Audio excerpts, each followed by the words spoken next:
Welcome everyone to our first ever solo talk here at Clark MFA in Visual Arts. I'm the director of the program, Ben Sloat. We'll start our program with a land acknowledgement.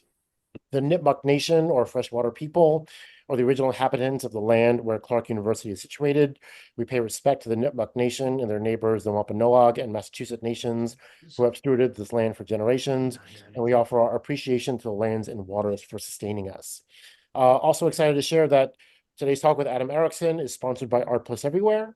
And to share more what ArtPlace Everywhere is, here's the co-founder of ArtPlace Everywhere and our former student, Deb Reed-Miles. Hi, everyone. It's so great to be here and to not see you all in person, but see you all on the screen and to let you know about ArtPlace Everywhere. ArtPlace Everywhere was started by myself and Tracy Hayes, who we got our MFA together at the same time, and we saw a need by our students for a sort of a direct funnel to exhibition spaces and opportunities after graduating. And we just wanted to figure out a way to help facilitate internships or exhibitions or any sort of collaboration for all of the graduates of our MFA community. And we are here to support you guys, and that includes students and professors in whatever way we can. Our mission and our ethos is that art is already everywhere, and artists are everywhere, and spaces are everywhere. And yes, even money and financing is everywhere. And we believe that very strongly that already we have everything we need. We have the talent, we have the artists, we have the art, we have the spaces, they are available. We have opportunities, internships. We just have to be able to help each other think creatively and think in ways that we can help each other. We already have that ability, and we just need to, ArtPlace Everywhere is there to help us figure out how to activate our own inherent capabilities, our own inherent richness. One of the things that we've worked this year is we've had some very generous donations by alums, but not only alums, but people outside of the community. And we have given 4 grants this year, each of $1,500. And part of, although they're small, we're hoping next year maybe we can do a larger amount if we can raise more money. But we especially want to give grants to innovative, collaborative, cross-disciplinary proposals for not just an exhibition, but for people who come up with programs that are either internship that can be long running. We've given one to an alum who works now, manages the Erie Art Museum, and she started an internship program for you guys. So, and that's something that is really near and dear to my heart, is to give opportunities to present students and graduating students. We also have a gallery that we've set up in Gloucester called Gallery Rag, and that is to give exhibition opportunities, especially experimental ones, to students that, you know, might not be able to get an experimental exhibition at some other gallery. So we're specifically here for you guys, and that includes the students. And also we are sponsoring an exhibition and a retreat that Ben is helping us put together at Mass MoCA in January. And we would, you know, as much participation that we can get, we'd love to have that. So our goal is to be generous and to be generative and bring out the generosity in our community. I know it's there, and we're just here to facilitate that and help in any way we can. And that's it. That's my spiel. So please Please reach out. We'd love to hear from you. We want to know about all your ideas. We have some people already coming up with critique ideas, and anything you have, retreat ideas, internship ideas, mentor, whatever. Reach out to us, and we'll help make it happen. Great, and maybe y'all can put the website in the chat so people can find it, and the Instagram as well. So those are two great ways to really connect with Art Plus everywhere. Well, thank you, Deb, for that. Pivoting back to our talk today, this relates to our thematic for this residency, which is a fresh start, which invites the questions: after a major transition, what are the steps to imagine and establish new paths and new beginnings, and what are our goals? Today's talk was with our former student, Adam Erickson, who's the executive director of the Peninsula School of Art in Fish Creek, Wisconsin. Just a minute before, we were chatting, and for his thesis project, Adam put together the first Civic Practice Symposium in January 2020. And what was amazing about that, as I recall, I didn't realize this until we just chatted, but because there was a person from the city of Cambridge at that talk, when Artworks connected with the city of Cambridge and said, we're doing this big project with Google, who should we connect with? That person recommended our program, and then I ended up talking to them, and that's how this entire thing just sort of unfolded. So thank you for that. But it also means that, these kinds of relationships, these sort of events, showing up in person, it can really generate relationships we don't even expect to happen. And I actually never ended up meeting that person from the city of Cambridge, but they were so instrumental as a kind of connector there. And Adam is someone also who's had many fresh starts in his career. Previously, Adam served as a strategic advisor to the president of the Minneapolis College of Art and Design, and he directed partnerships there, including the college's corporate, foundation, and government relations. And from 2016 to 2020, Adam was a member of the leadership team of ArtPlace America, which was a 10-year, $150 million collaboration among foundations, federal agencies, and financial institutions that work to position arts and culture as a core sector of equitable community planning and development. And prior to ArtPlace, Erickson managed the Aspen Institute Arts Program, which sought to accelerate arts-driven social change, service, and innovation.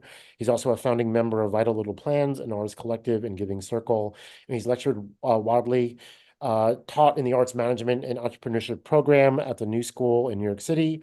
And so can we all unmute and join me in welcoming Adam Erickson? Thank you. Yay. Thanks, Ben. Thank you, everyone. I'm just really thrilled to be here tonight with you, celebrating your involvement in this wonderful MFA program now at Clark University, and just to share a little bit of my own creative and professional journey. The different organizations and initiatives that I've been involved with that Ben just mentioned, I'll touch on a little bit tonight in my talk. I sort of plan to just kind of talk a little bit about some of the ways that the thesis project for my MFA led to where I am today, and some of the things that I'm involved with, and the things maybe more importantly that I really care about. As Ben mentioned, I'm the executive director now of an art school in rural northeastern Wisconsin called the Peninsula School of Art. And I've been here for just over a year now. And so I'm still kind of getting my feet on the ground, but it's been a really great transition, a new start. And I'm really excited to share a little bit about that work with you all as well. And we'll plan to have lots of time at the end of this for conversation, questions, and that kind of thing. I'm going to talk for 30 or 40 minutes, and I do have some slides that I'll share as well. I just by way of introduction, I did grow up in Minneapolis, so I had been in New York for a bunch of years, and during the pandemic, I returned to the Midwest to be at the Minneapolis College of Art and Design for a bit, and then out to Wisconsin for my new gig. And when I was in New York, I had the opportunity to work for a couple national organizations that focused on arts and culture. But way back in 2011, I entered this low residency program. And at that time, it was at the Art Institute of Boston. I kind of went into that program with the goal of becoming a better artist, as we typically do. I dropped out of that program after a year and rejoined many years later and completed the program at Lesley University in 2020. And as I was kind of wrapping up the program 4 years ago, I realized that not only had I become a better artist, but also had become a better administrator, advocate, cultural producer, and philanthropist through an arts pedagogy, which is a slightly different way of thinking about it. But one of the gifts that I got from the MFA program was a one-on-one critique with the curator, Helen Molesworth. And we talked in our 15 or 20-minute time together about that very thing, about how she was sharing how she wished that more business people, philanthropists, elected officials had gone through an arts pedagogy to sort of get the experience of the critique, for example, which is pretty unique to our learning format. As well as just the more careful looking and observing and listening and then sort of the communicating of concepts and ideas in thoughtful ways. So just a little throwback to that program before I kind of jump in here. I'm gonna go ahead and see if I can just share my screen real quick. So bear with me to get into the presentation. Right, so I believe that we're sharing the right screen there. You can stop me if not. But I am going to talk a bit about civic practice. I know you just had a civic practice symposium, but that's been so central in my work over the last decade or so. And I'm going to return to some of the things that I learned and some of the things that I kind of thought through deeply when I was in the MFA program, because it's been really influential for me. So a lot of the work that I've done in a lot of different types of settings has been really centered by this deep-seated belief that artists, arts organizations, and culture bearers have really unique skills and networks and knowledge that can help strengthen their communities from within. My own MFA thesis advances a framework and an ideology for how creative people in place-based communities can catalyze economic change, bridge divisions, foster meaningful connections between people. And the premise is really that this type of social weaving, sometimes it's referred to as civic practice or creative placemaking, placekeeping, or creative community development, is a really critical movement and a critical body of work that's not exclusive to the US, but unique in some ways to the US context, and that philanthropy more broadly really needs to support that work for the long-term health and sustainability of communities, but also of democracy. And so weaving some of those big ideas and some of those threads into my thesis was in some ways excruciating, but also really gratifying. And ultimately, like I said, it's something that I return to weekly, if not daily, in my work. As I wrapped up the MFA program, as Ben mentioned, rather than participating in the kind of culminating gallery exhibition, I was given permission to organize and host a symposium around civic practice with a number of local and national experts. And this slide is just a little kind of preview that I had put together and used for promotion of that 4 years ago. So in preparation for this talk, I just revisited my thesis and the symposium materials, had a lot of writing and a lot of video captured through that. And I just went into it in detail because I wondered what had changed and what had stayed the same through the turmoil of the past few years and the various changes in most of our lives. And my thesis was kind of finished and presented in the context of the last presidential election cycle. And so thinking about it again today as we near the next election was just an interesting exercise, and I hope it'll be interesting for you. So I'd like to just share an abbreviated version of some of the thoughts from my thesis, and then a bit about how that work paved the path to where I am today. And then we'll just have a chat and a discussion. So when I began the MFA program, I think these were a couple of works that I applied to the program with paintings that I had made. And it seemed like I was kind of painting every minute I could get, just laboring away in the studio for hours and creating work for an art audience. Documenting my process was also a big part of my creative practice.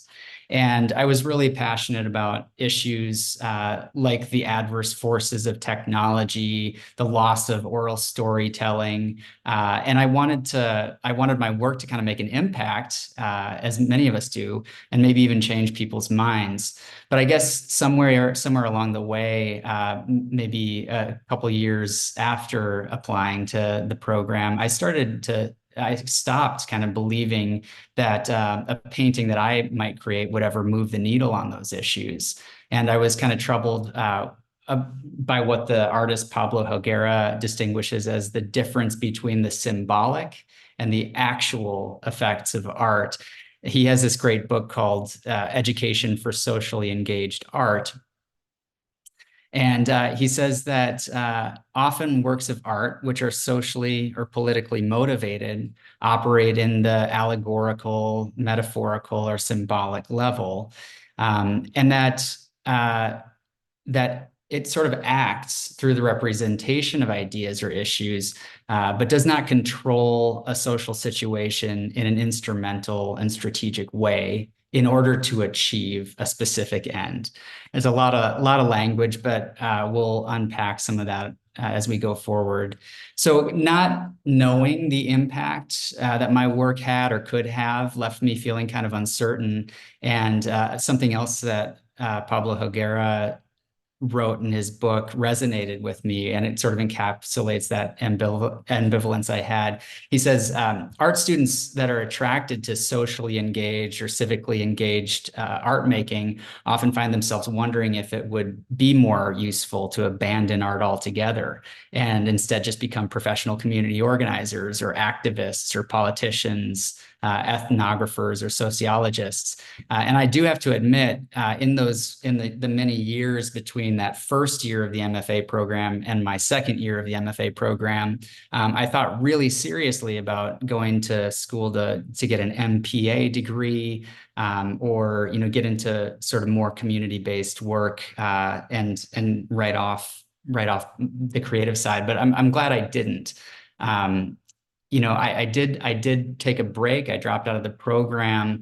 And at the same time, I also had been kind of pursuing this arts management career, and that work was starting to shape or reshape my creative momentum, and my aspirations too. So, as I was kind of completing that first year of the MFA, I had taken a job at the Walker Art Center in Minneapolis as the assistant to the chief curator. And I was there for only a brief time, but it was a valuable experience because I had this kind of firsthand look at how, major exhibitions are conceived and planned and installed, and also promoted by a world-class contemporary art museum. And sort of on the other side, I also had a glimpse of how kind of a nonprofit legacy institution can sometimes get cut off from the audience it hopes to reach, and how it can negatively impact its surrounding community, which is not an uncommon thing for cultural organizations to experience. So after the Walker, I moved to New York and I landed a job at the Aspen Institute, and I was helping run its arts program. And this organization, the Aspen Institute, is really known for bringing people together, kind of high-level thought leaders from across different sectors like politics and business, culture, philanthropy. And its kind of expressed concern is to develop values-based leadership within the traditional structures of power. So it aims to achieve this primarily through convening. A lot of the work is actually in person or had been. And I think it's kind of returned to feeling that that's an important piece of the work, working through complicated questions and employing modes like roundtables or panel discussions, strategy groups, performances, conferences. So during that time, I was there for a few years and produced something like 120 or 130 different events of different kinds. And I feel like, it was valuable because I really learned how to plan, a meaningful kind of cultural experience. And I also saw that people really feel this deep-seated need to convene in person, even in an age of technology. And that work demonstrated to me how examining arts and culture through dialogue can also unlock deeper truths, bigger ideas, form common bonds among the people who are participating in those discussions. And it just showed me that convening and cultural production can be its own creative practice. So that started to kind of reframe my thinking about what it means to be a creative person, what it means to be an artist, using different modalities. I believe that when we're face to face, we're more likely to be civil and more likely to exercise empathy and understanding. And that's a central theme, and that's important to the work that I had done at Aspen, but also the work that I do today. And I think groups that form relationships and a sense of belonging are poised to achieve a certain kind of orientation towards the common good and a willingness to participate or cooperate with each other. So just in terms of community-oriented art, I'd say that, similarly, art has this unique ability to bring groups together. And when we gather and we kind of attempt to have a meaningful dialogue or shared cultural experiences to work together for the common good, we're really engaging in supremely creative acts. Singing, dancing, painting, eating, they've always helped humans facilitate cooperation and thriving community life. But thriving community life itself can also be viewed as an aesthetic. There's a book called What We Made, Conversations on Art and Social Cooperation by Tom Finkelpearl. And he writes, the cooperative artist does not separate social insight from aesthetic vision. The aesthetic vision is in fact social. The artistic product is not secluded within the academy or the art world or set apart from common experience, but rather it's integrated into, and in many cases actually consists of common experience, not art as experience, but socially cooperative experiences as art. So I think creative acts of coming together are the bridges that communities really need to prosper and thrive. As my own creative practice expanded from kind of a solitary object-based production to more of a cooperative cultural production, my preoccupations about how to employ art and culture shifted in focus as well. I kind of stopped worrying about art for art's sake and started being more concerned about the reciprocal roles of art in policy and society, the role artists can play in weaving the social fabric of place-based communities, and the importance of philanthropic investments in supporting that work as well. There's a book called Building Communities, Not Audiences by Doug Borwick. And he says, the history of much artistic expression worldwide is participatory, inclusive, community-based. The origins of the arts appear to lie in expression of things important to the community. This expression might have involved everyone as active makers of the art, or individuals who gave voice, metaphorically or sometimes literally, to that which was being expressed. However, in the latter case, the artist was primarily a conduit for the sense of the people, and the audience was actually participating in the process rather than passively observing. And that was just a helpful reframe in my thinking, and sort of a look back, way back to the origins of artistic and creative expression. That kind of brand of participation is really evident in some of the projects and some of the creative people that I've had a chance to cross paths with. There's initiatives like Project Row Houses in Houston, the Village of Arts and Humanities in Philadelphia, and Springboard for the Arts in my hometown, St. Paul, Minnesota. Those projects, and there's thousands more like them, that have long operated kind of on the belief that art is a means to social cooperation and community advancement. So I'm just going to talk briefly about those three places, those projects in Houston, Philadelphia, and St. Paul. Project Row Houses was founded by an artist named Rick Lowe, who I hope most of you know, and it was founded in 1993 as this cooperative art project. A group of 22 people purchased, sorry, a group of artists and creative people purchased 22 shotgun houses. This is a view of that development. And it was in Houston's disinvested third ward, and these folks began renovating and revitalizing them. It's really blossomed into this vibrant 50-building campus that includes a community center and housing for single mothers. There's an arts-infused cooperative community kind of at the center of the work. And even though the context and the work is different, there's some threads that are in common. In North Philadelphia, an artist named Lily Ye started the Village of Arts and Humanities in 1986 as a single art park, but in collaboration with a lot of local residents, it really started to inspire others to take up related work in the neighborhood, including rehabbing buildings, lots, and gardens.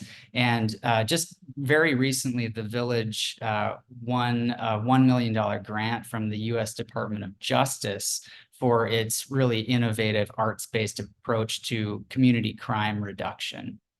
There's a lot written about that project that you can find online. And that third example, Springboard for the Arts, was founded in St. Paul, Minnesota in 1978. And their whole mission is around connecting artists as key contributors to a variety of community issues. And one of those big projects was several years ago. The largest infrastructure project in the history of Minnesota was a light rail corridor that connected the Twin Cities, Minneapolis and St. Paul. And it threatened to close a bunch of small businesses and informal cultural districts along that corridor during the construction period. And the media kind of dismissed the entire corridor as just a thicket of snarled traffic that should be avoided at all costs. And it was a 3-year construction timeline. So what Springboard did is they responded by training 600 artists, local artists, to host interventions throughout the construction period along that corridor. And it increased foot traffic. It drove business to the local shops, and it really positively shifted the public perception and the media narrative into one of excitement for the light rail when it opened. The National Endowment for the Arts and lots of major foundations began paying attention to this kind of cooperative art during sort of for some decades, but I think a lot more closely beginning in 2008, 9, 10. And they paid attention because these projects had long-term benefit to their communities. So to support that type of work, the NEA launched an organization called ArtPlace America in 2011. And it was launched under the Obama administration as a collaboration among foundations, federal agencies, and financial institutions. And all these partners recognized that traditional planning and development efforts had fallen short of delivering equitable, healthy, and sustainable outcomes in communities across the US. And they believed that artists and art organizations had a unique set of knowledge, skills, and networks that could help strengthen communities. And so they pooled about $150 million and set up a fund for 10 years. And the mission was to position arts and culture as a core sector of community planning and development. Work at the intersection, I refer to as civic practice or creative community development, placekeeping, placemaking. There's a lot of different names so sometimes it's confusing because the different terms can be applied to the same kind of work. And for me in 2016, I was really fortunate to join the leadership team of ArtPlace, and my work there ultimately really inspired me to return to this graduate program, which I did about 6 years after I had dropped out. Learning, like I said, in a fine arts program is unique for this focus on the educational practice of critique. The sharing of one's work and receiving critical feedback from colleagues, teachers, mentors is an exercise in which one has to employ vulnerability, listening, synthesizing, filtering, discernment. It's a mode of learning that's less common in other academic disciplines, which is why I think Helen Molesworth was saying that she wished that other people in other sectors had this kind of experience, and it turned out for me that it was really helpful. That learning environment was especially helpful to my work in nonprofit management. So my thesis project became a sort of personal mission statement, an ordering of principles and an ideology that was born of both my own personal kind of experiences and ideas, and also the ideas and the work of a bunch of scholars and leaders and colleagues who I really admire. So over the course of my creative life and in my nonprofit career, I've really felt like if I boiled it down, there's two guiding questions that guide almost all of my work. The first is, what can art do to meet the needs of the societies it serves? And the second is, how, through my efforts, can I help communities grow cultures of belonging? And I was able to get some clarity around those questions in my thesis. And in rereading it over the last few days, I can say that those two questions have continued to really be important to me, even 4 years later. So as is often the case, these questions just lead to more questions. I mean, other types of questions that come up for me are, how can artists and culture bearers sow the seeds of a sustainable cultural change in local communities? How can philanthropy in our country fortify and underpin that work with their investments? How can the players of these scenarios reorient their ideas on measuring the impact of the work and how to define the effectiveness and the relevance of it? So lots of questions followed.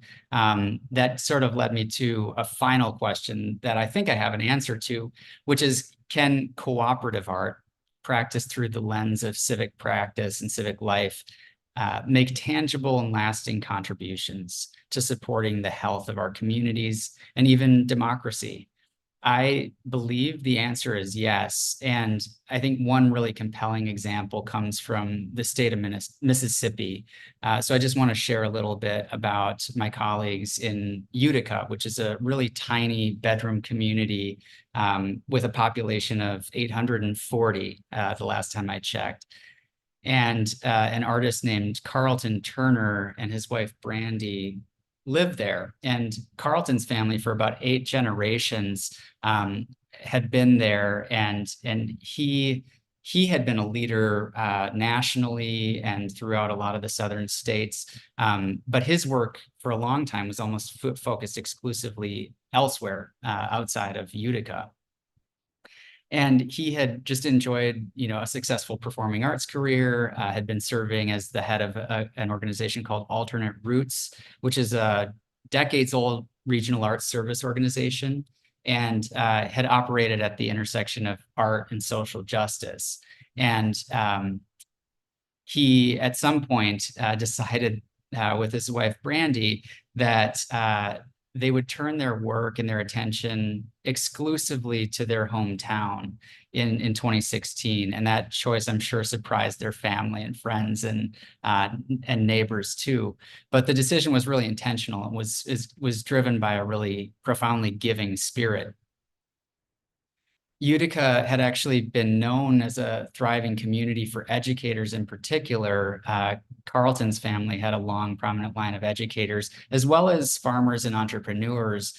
But as globalization shifted, the regional economy and state priorities changed.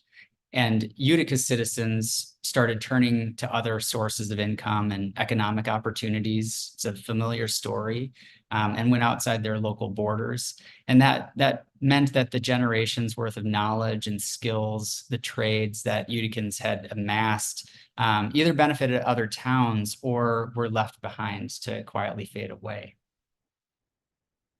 So like many, many other places, Utica really couldn't afford to wait for state or federal investment or for a factory to open in its borders.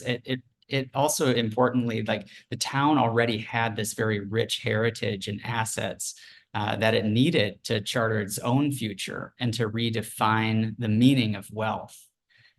It was in that context that the Turners really saw this opportunity for a revival, a sort of social and cultural and economic revival. But that rebirth really needed a catalyst, and they believed that they had the bold idea to spark it. So they created what's now called the Mississippi Center for Cultural Production. That kind of work and that kind of a revival isn't going to go very far if it's not accompanied by a vision for long-term care and tending, which is a really important thing in community work. And the Turners thought that if they gave their time and their knowledge and networks, that the expertise that they had in community development, education, and art in this particular atmosphere, that they'd awaken the passions and the talents and the creativity of their neighbors and foster a thriving community life. And in particular, they believed that the youth in Utica would be able to receive that investment and propel it from hand to hand and increase its value as it moved. So the Turners purchased 2 properties in town. One of them you see here in this picture, a storefront, and then also a large house nearby. And then they secured 15 years of site control over a 17-acre unused field behind the local elementary school. So their vision, which is a few years old now, is a thriving cultural campus of agricultural and artistic production. And so it's a training ground for the community for self-determination, resilience, and sustainable community life. The motivating forces are the sharing of skills and knowledge and tradition, and the preserving of a local history and heritage. All those things they hope will lead to the advancement rather than stagnation of the community. So the students, the young people, learn the skills of their elders through this work, through this organization, and they learn to work the land and grow healthy food for their families and neighbors. They also capture these practices and stories through film and media. So there's another component to the work to create an archive and a resource for future generations. So together, the Turners and their neighbors are cultivating and breathing new life into the very sources of independence the community had once relied on: education, agriculture, entrepreneurship. And that had nearly been forgotten as the market forces kind of pulled their attentions elsewhere. So to kind of sum up their work, Carlton says, we have been told for so long that our communities are poor and have little or nothing of value to offer. So our children grow up looking forward to the day when they can get the opportunity to leave. Our work is to recalibrate the measurements by which economic prosperity is calculated, and in the process, redefine wealth for our rural community. So that's a stirring statement and view of community-based work. And I certainly believe that communities today, communities of all different sizes and in all sorts of different geographies, really need these creative, human-centric, holistic solutions like the ones that are developed in Utica. These kind of creative local initiatives establish a virtuous cycle by calling residents into cooperative work, civic work, and that directly benefits their own community. So speaking of kind of localities, place-based communities, there are, lots of cities and towns that are really looking for creative solutions to help their communities thrive. There's a group called the National League of Cities that has this bold statement that says, with a lack of federal leadership on critical issues like climate change and infrastructure, mayors are increasingly focusing on local solutions that address national and global challenges. I think that, in my view, leaving out arts and culture from a community planning and civic life view and from that work can really jeopardize the search for a creative human-centric solution for communities. So artists really, I think, often have what it takes to collaborate with municipal governments, with community members to find those types of answers. And those creative solutions can work on a variety of different levels. It's not to say that work is easy, though. It's very, very difficult. Lots of challenges in that work, as you can imagine. So, for example, there's a really sort of precipitous decline in trust across the U.S., trust in one another and trust in our elected representatives, not to mention this sort of seemingly intractable partisan divide that we're all aware of. I had looked a few years ago at research from the Pew Center, and at that time, only 17% of Americans trusted Washington to do what was right just about always or most of the time. And in 1958, that number was about 75%. Today, when I went back to check those numbers earlier this week, I think it was around 15% of Americans trust Washington to do what's right. So it was a little bump up in 2021, 22, and then diminished after that. So the things that people tend to cite as reasons for diminishing trust are isolation, loneliness, greed, dishonesty, and social media. And there's around 58% of adults who are just not confident at all in the ability of others to hold civil conversations with people of different views. So you have declining trust. And at the same time, there's a large number of Americans who value cooperation and collaboration. Around 71% of adults say it's better in most situations for people to work together. So I think that creative, cooperative local initiatives present an opportunity for Americans to enact their value of working together while building trust with one another. There's another voice, another person who came up in my own research in this realm named Saul Alinsky, who's a celebrated activist and founder of modern community organizing. And he sort of claims that community-based efforts have one ultimate goal, and this is kind of the connection to democracy. I'll skip through those slides and then get to Saul's quote. The real democratic program is a democratically minded people, a healthy, active, participating, interested, self-confident people who through their participation and interest become informed, educated, and above all, develop faith in themselves, their fellow people, and the future. The best civic practice relies on more than a one-dimensional community engagement. It really relies on community leadership and trust. It's work that is not just for the community, for people, but also of and by the people. And to foster that democratically minded community and to motivate a community towards full participation in creating their own solutions, people of all backgrounds and beliefs need to be called in and welcomed into that work. So when place-based communities come together, they're forming the foundation for social cooperation and self-determination. So I'm going to just shift gears for a minute to talk and tell you a little bit about my current organization, the Peninsula School of Art, in northeastern Wisconsin. Geographically, I live and work on a 70-mile-long peninsula that stretches out into Lake Michigan. It's known as Door County. And geologically, this peninsula is the beginning of the Niagara Escarpment, which stretches all the way to Niagara Falls.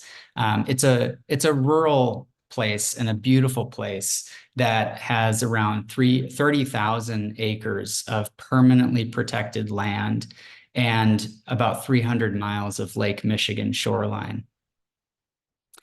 The summer population here swells to over 2 million, but Door County has a year-round residential population of 28,000. So a huge contrast in the year-round residential population and the summer population where visitors are coming through. It's a real destination in the summertime. The latest census data shows that around 93% of this population is white, and the Hispanic population is the second largest ethnic group in the census at 4%. And that's likely an undercounted number that's increased by like 70% in the last 10 years. So while Door County is known as this destination, vacation destination, and known to have a concentration of wealth and influence, I was really shocked to find out that according to HUD, the nearly 70% of year-round residents earn less than 50% of the area median income. So I get to lead this organization, the Peninsula School of Art. This is a picture of our campus as you approach the main gallery in the center. And it has a wonderful story and a long track record in the community. It was founded in 1965 by a Chicago artist and filmmaker named Madeline Turtelot. And the school is located on a 10-acre campus, and we offer workshops, exhibitions, events, and also artist residencies. So put us on your list of residencies to apply for. We have workshops that are designed for participants of all ages and abilities. And truly one of the things that I love most about this place is that any given day walking through this building, you might have a 4-year-old and a 94-year-old under the same roof making art in different classes, different mediums. Last year, we provided around 2,300 hours of arts instruction to about 600 adult students, and then about 500 hours to some 300 child and teen art students. So we are also there's lots of galleries in Door County. It's long time been a haven for artists to make a living and make a life. So artists, studios, and galleries, and a lot of commercial galleries. But we're the only gallery in the county that has an educational mission that's focused exclusively on contemporary ideas and practices. So before my interview, which was about 1.5 years ago, I had never been to Door County. I'd barely heard about it. And I'd never lived in a rural setting. Like I said, I was in New York for a bunch of years and Minneapolis for the other years. And it didn't take long for me to fall in love with this place, but also to see a purpose for myself in this community, and a purpose for a community-based art school. One of the things that really intrigued me and drew me in about this job is that Door County is one of only 9 counties in the United States that's voted for the winner in every presidential election since 2000. It is nearly 50-50 split politically. So there's no dominant political majority, and independent voters have a huge sway in this county. So it's a really interesting place to be, and a really sharp contrast from Minneapolis, and especially from New York. But in this year's presidential election, it is feasible that Wisconsin could determine the outcome of that election, and that Door County could determine the state of Wisconsin. So not uninteresting for that reason. And so in this politically split population, my hope is that as an art school, that we can play a long-term role in advancing a welcoming agenda that's centered on values of equity and inclusivity and interconnectedness for residents, immigrants, workers, newcomers, and original peoples, which would be, broadly embraced. That's the goal. That's the hope. It's not a small task. So, the work is kind of necessarily focused on relationships, especially in a smaller, more rural population. But it really takes time, and it requires a lot of partnerships. We're making some headway. A couple updates that we've been able to launch an artist residency with the largest state park in the county this summer. So that's a really exciting development, and that's going to focus on local environmental issues through art and community engagement. And then thanks to a $250,000 grant from the Ford Foundation, we're also able to build capacity as an organization and to plan for long-term sustainability and increasing our impact. So our programs are also focusing more and more on intergenerational learning, on mental health, and on community well-being. The goal is to kind of create opportunities to help people through cultural programming, to help people see how they're a part of something bigger than themselves. And that doesn't necessarily mean that people are going to agree on divisive issues. Agreement is not exactly the point all the time. So instead of, I think that instead of agreement and trying to get everybody on the same page when it comes to politics, one of my goals is focusing on a meaningful human interaction and connection that helps people kind of move past their differences and to find commonality and shared goals. I really believe that human connection is the first step in a transformation towards collective orientation. The greatest threat to a strong social fabric is when a group doesn't have a common connection and purpose. So even under the best circumstances, this path towards collective purpose and cohesion as a community is just always in flux. There's so many, individual needs and agendas and motivations and different kinds of contributions and perspectives of people in a group, not to mention a regular expansion and contraction of any kind of a community over time. But at the heart of a thriving community is, and always has been, really, if you sort of break it down, I think we can find that the heart of a thriving community is people gathering together in person, and that's such an important role that art can play in that work. There's a report that's called Civic Engagement in the Arts, Issues of Conceptualization and Measurement. That's by Mark Stern and Susan Seifert. And they say, when a community comes together to share cultural life through celebration, rites, intercultural dialogue, it is enhancing its relationships, partnerships, and networks. Artists working in place-based communities can call us into that kind of cooperative civic work that the communities need, especially when they help us achieve positive community outcomes and their community feels empowered, and feels a connection, a mutual connection. I think art can bring us together physically and spiritually in ways that other activities and experiences can't.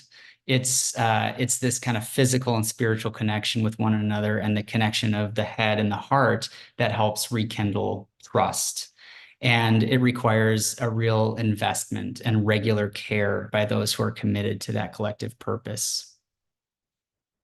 So I'm gonna also share about another initiative that I've been involved with. I've spent a lot of time thinking about how philanthropic efforts can be reoriented toward social weaving and bridge building, towards a participatory democracy, and toward the slow push in communities to integrate and reconnect.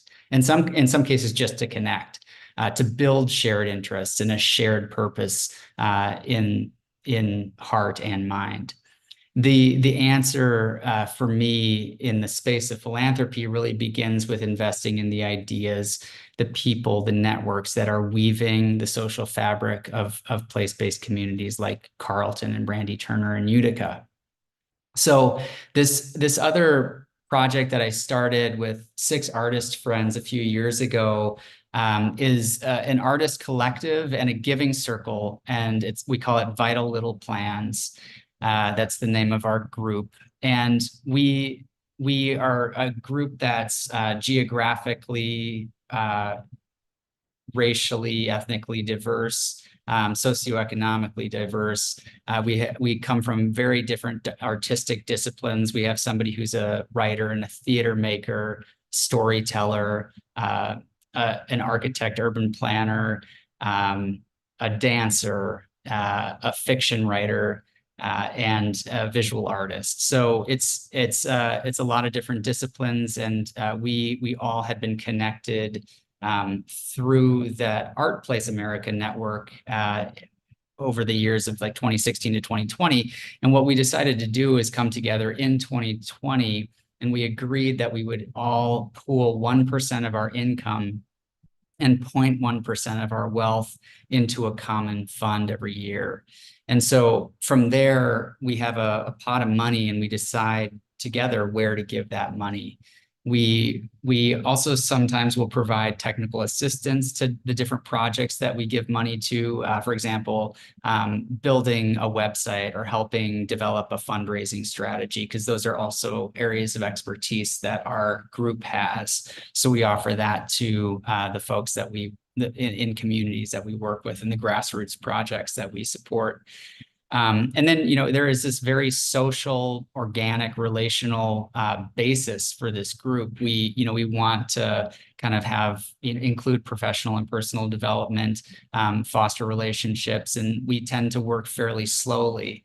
But it's a really beautiful thing that is one of the things that I'm happiest and proudest about doing in the last few years.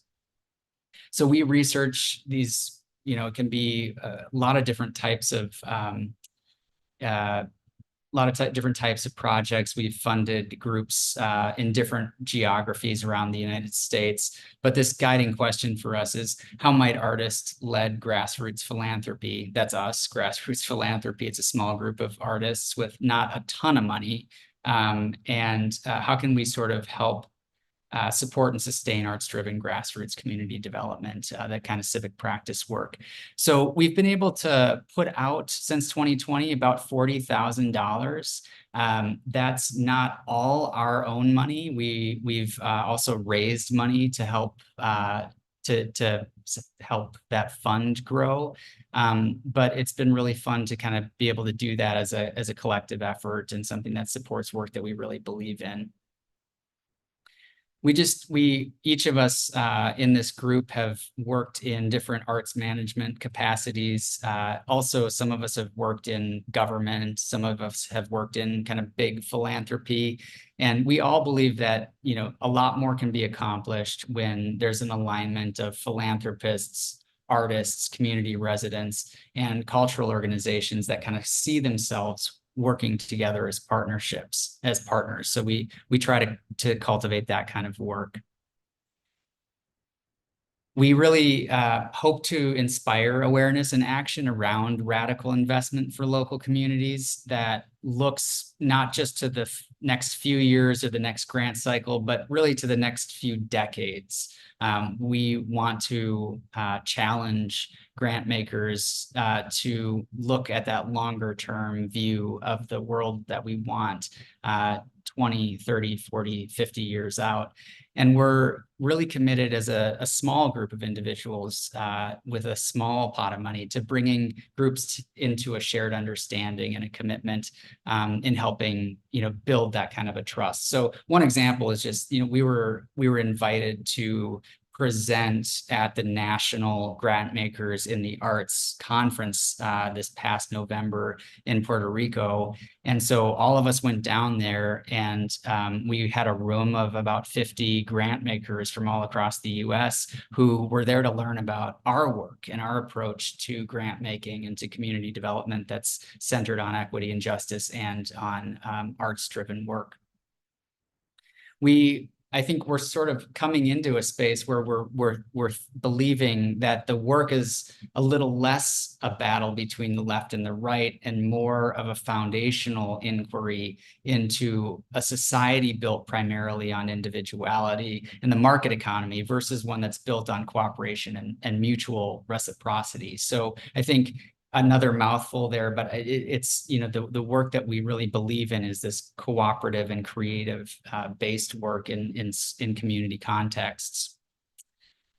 So in conclusion, just to wrap things up, it's been a journey, and along with my co-conspirators around the country and also here in Door County, I really believe that a society can be healthier and more equitable and more sustainable when communities are supported to be more creative, more democratically minded, and to animate their network of mutuality.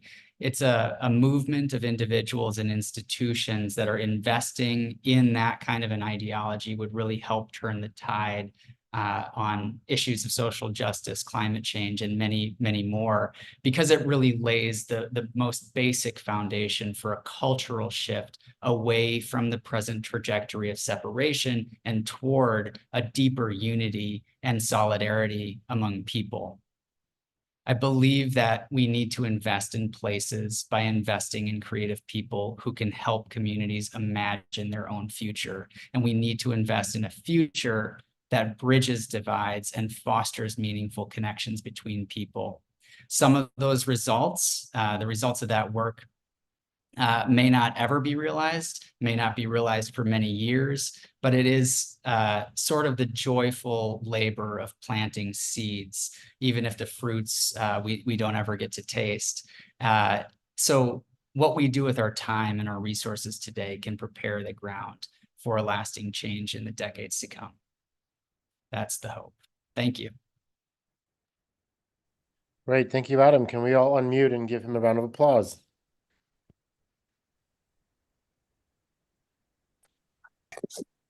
Again, if you have questions, please use your raise hand feature or put it in the chat and I will ask Adam the question.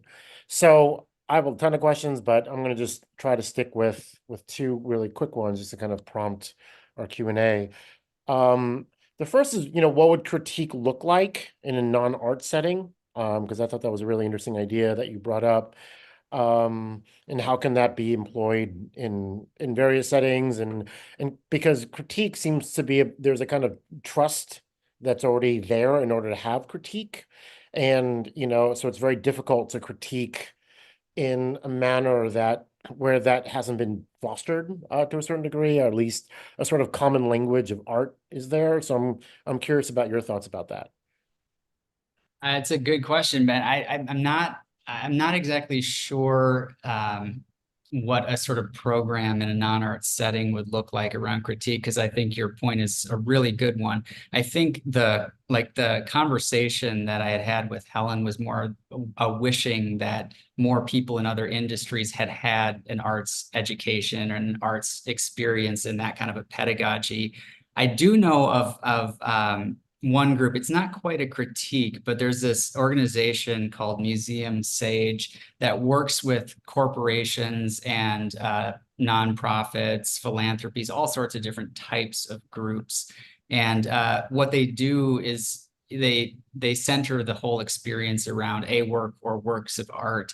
And it's really about listening and seeing and sharing, thoughts and ideas. And it's a way of connecting people, but using kind of a work of art to do that. So it's a little different than the idea of a critique, but I'm sure there's lots of people out there who have figured out ways. I mean, it also just reminds me of the Harvard Medical School. I don't think they do this program anymore, but years and years ago, they had brought their medical students early in their education to the Harvard museums, and they would have an entire sort of curriculum built around seeing and listening and just observing, and it was scientifically centered around building empathy, right? But they used art to do that, which I think is kind of a fascinating project. And I'm sure there's some information out in the world to share more about that project.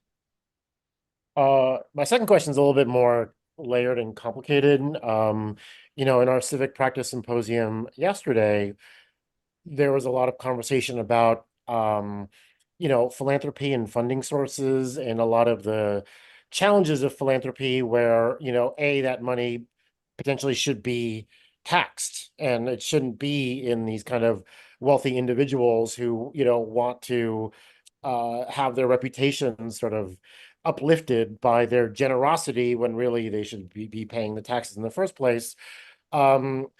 And a lot of your civic practice symposium in 2020 was about those like philanthropic futures. Second, though, is I think there's a lot of suspicion about how money is spent, especially on the federal level. I heard recently that the US government spends more money on Lockheed Martin than it does on the Department of Education, right? So I think that's where a lot of our trust may not be in that sector too, as much as it might be more in the local sphere or the state or kind of local community sphere. So I'm curious about your thoughts in terms of untangling some of those dilemmas, because on one hand, it allows a lot of flexibility and kind of individual initiative that one can go out and talk to the right people and get funding. But then that funding may not be in a kind of, civic space in the same way. And two, how would one, if our student was interested in that practice, how would one build a relationship towards either the philanthropic or funding from various public, centered locations? It's such a good question. And yeah, I mean, you referenced that there was a lot of talk. I mean, like I shaped this talk around some of the things that I'm thinking about most right now. But there was a whole section, and I don't know if Jan's on this call, but Jan was my advisor in my last year at the MFA program, and she knows that there was a whole section of the thesis that was all about philanthropy. It was about practices that have been effective and not effective, and to just kind of like boil that down. It's kind of a crude oversimplification, but essentially, the thing that was most on my mind then and now was inspired by a book called Dark Money by an author named Jane Mayer. And it really tracks what a lot of people in the world of philanthropy would call sort of the most effective sort of social impact philanthropy that's sort of ever been distributed in this country. And that was by the Koch brothers and a bunch of conservative funders that started about 40 years ago. And they were investing in people and in ideas and institutions that aligned with their values. And they just dumped money. They didn't ask questions. There weren't annual reports that were 50 pages long or anything like that. It was just continuing to dump money into those people, those ideas, those institutions. And they really shaped the landscape of, especially like the American judiciary. I mean, that has effectively now shaped the landscape that we're operating in. And it's a good lesson. It's a tough one to swallow. But there's a lot of like her book, and then there's a lot of other writings about that particular group of people who were very effective philanthropists. And in my own thesis and in my own projects and sort of work in philanthropy, the question has been, what's sort of the answer to that that sort of leads towards values like equity and belonging and justice. Because the downfall of and the big critique of mainstream and liberal philanthropy, in addition to the fact, like you said, that there's all this money sitting there. I mean, we won't even get into how that money that wealth was created, and the fact that it's sitting in a fund and they essentially just spend the interest so that money keeps making money. We won't even get into the practices and the ways that was accumulated. But just to say, we on the other side of the political spectrum, a lot of that mainstream liberal philanthropy has focused on like siloed initiatives, 1-year grants. And it's been very, I think, fearful of investing in values-based work. And just to say, we care about justice, and we're just going to, put our money where our mouth is, and that's going to be our main focus. So I think there's a whole nother, hours-long conversation that we could have. But to say, this is a contentious space. I think it's also maybe the pragmatic side of me goes, well, if you have an artist who's interested in this kind of work, and certainly like in my own job, one of my main roles is the chief fundraiser for my organization. So yeah, I'm going to go, I'm going to write grants, and I'm going to, go after that money because it does exist. I think it's the pragmatic side as well, get the money, and try to use it, in the best ways possible because it's out there.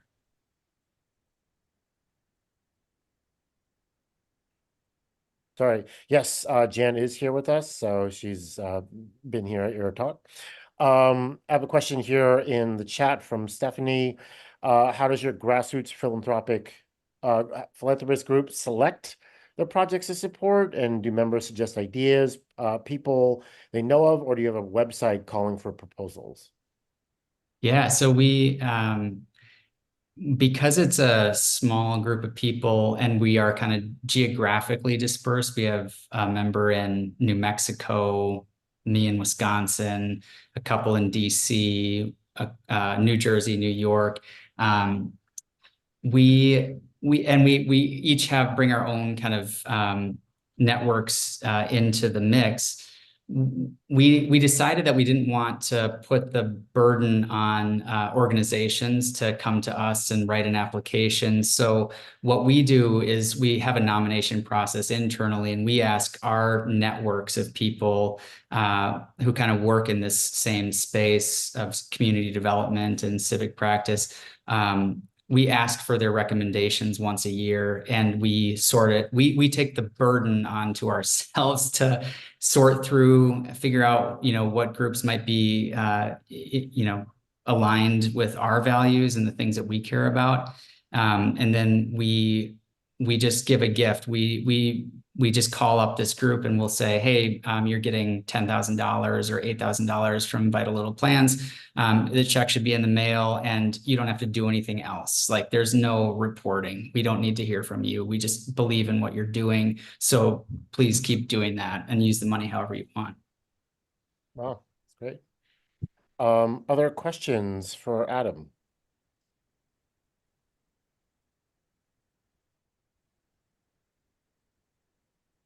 I guess I'll step in the meantime.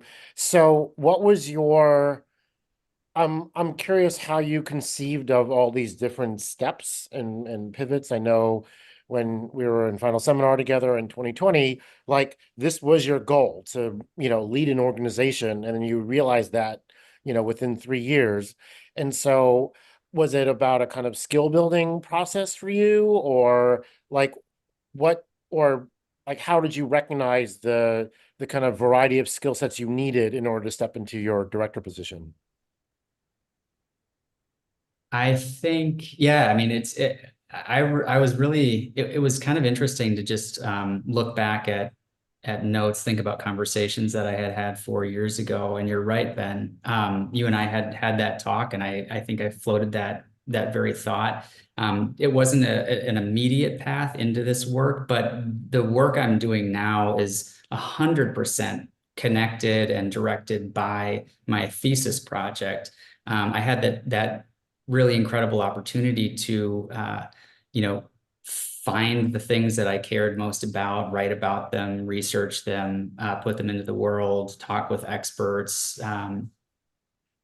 And, in some ways, I guess I would say, in some ways I could say, like, even early on in my career, 17 years ago, when I started working at a music college in St. Paul, maybe I felt in the back of my mind that one day I'd hope to be an executive director at an arts organization. But what clarified for me through the thesis project and through my work at ArtPlace America is that I really wanted to be in a community. Like I wanted to, national work is great, and I liked it a lot, and I got to meet a lot of people. It's really hard to wrap your mind around national work, like the national impact that you might be having. And I think getting to know different community organizers and work that was happening in smaller communities, I just had that seed planted in the back of my head that, oh yeah, I might like to do that. And so I moved back to the Twin Cities during the pandemic just to be closer to family, and picked up a job at the Minneapolis College of Art and Design, which I enjoyed. But then I had an artist friend call me up out of the blue in, I think it was February 2023. And she said, hey, I have this person that's recruiting for this job in Door County, Wisconsin, for an executive director of an art school, and I think you'd be perfect for it. Can I recommend you? And I hadn't really heard about this organization, didn't really know the context. So I said, well, hang on, let me do some Google searching, and did a little bit of research, and then said, yeah, I think this actually could be really good. And a lot of the things that I had thought about and hoped for really lined up in this job. I mean, it's a smaller community, which is really wonderful in many ways. And we can sort of see the impact of our work in more tangible ways, which I really like. But in terms of skill building, I think I was kind of on that path, and I think I got to a place in my career where it was like, this is the right next step, but it took 17 years to get there. Mm-hmm. Great. I see a question from Deb Todd Wheeler. Thank you so much for that. That was so interesting, and you took us on such a path. Really appreciate you connecting it back to the MFA experience, because that's where we're sitting. I'm curious about, you showed us one picture of the place, but you described it as 10 acres. And I would love for you to walk us through it more than that one picture. Can you tell us, like, what's there, and what kind of things can happen there, A, and B, to be in such a sort of monoculture, even you described it as being sort of politically, slightly diverse. It's that's a challenge in and of itself. And is there a mission, education mission, to expand, or to sort of cultivate from within? Like, how do you deal with that insular quality of such a site. Yeah, that's my question. Thanks, Deb. It's really good to see you. I think yeah, I wish I could just give you a little video tour of this building. I'm at the art school right now, and it's a beautiful space. We have a large kind of round gallery. It's like kind of an octagon, I guess, but it's this really kind of beautiful, harmonious space, tall ceiling, and has some really nice architectural features. It's been around since like the late 90s, the gallery itself, but we do about 3 to 5 exhibitions per year, depending on how our programming shakes out. And that is kind of the center of the campus. And then we have a wing that is kind of dedicated to painting and printmaking. A couple studios, large studios, sunlit studios. And then on the other side, we have a wing that contains a metals and ceramics studio. And then a new youth wing that was built off of that, which has 4 large studios for teens and children.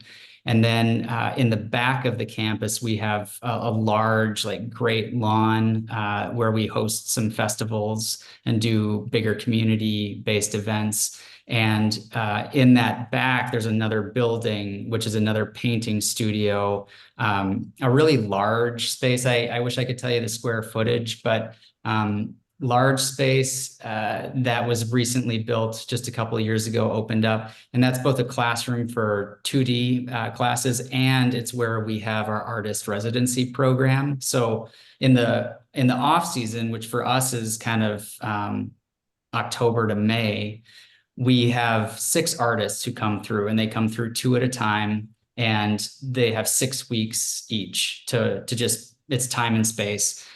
So they have access to the whole facility and anything that they want to use, but they have a dedicated studio of their own in the back, which is really nice, and a place to live as well. We have a house where our faculty and visiting artists and residents can stay. So that's that, I guess, that picture. Come out and visit. Invite everybody to come out sometime and visit. It's a really beautiful place generally, and specifically at the art school. We're really lucky to have a nice space to work in. But in terms of the other side of your question, which is, you know, it's an interesting one, is, yeah, it's like, I think it's 93% white community. And there is sort of a, I suppose you use the term monolithic, you know, kind of culture. I think there is, that has been one sort of element of the move out here that's been sort of the most challenging, I think, in some ways. It's just a very, very different context than I've been in previous jobs that I've had and places that I've lived. Our organization is just starting to go through like DEI work as a group, and a lot of the other cultural organizations in Door County are also doing that work, which I think is promising. And I think the socioeconomic divide that I mentioned, where, you know, 70% of the year-round population is making less than 50% of the median household income, there is a sort of unseen, especially kind of in the hospitality industry here, group of people that we do feel like we have a mandate to serve. And that may look like, you know, doing different types of programs or having programs in the evenings when people aren't working. And we're starting to think through some of that stuff as well, because we want to be relevant to everybody who lives here. We want everybody who lives here in this county to feel like they have a reason to come through our doors, that they don't have to be an artist. They don't have to be coming here to take a class, but there's fun events and family-oriented things that are happening here as well. Great. Can everyone unmute and give Adam another round of applause? Thank you so much for such a wonderful talk. Thanks, everyone. It was really fun to join you. Great to see you all. Good to see you too, and we hope to see you there sometime. So Yep. we'll talk about that further. Okay. All right. Have a good night, everyone. you. Thank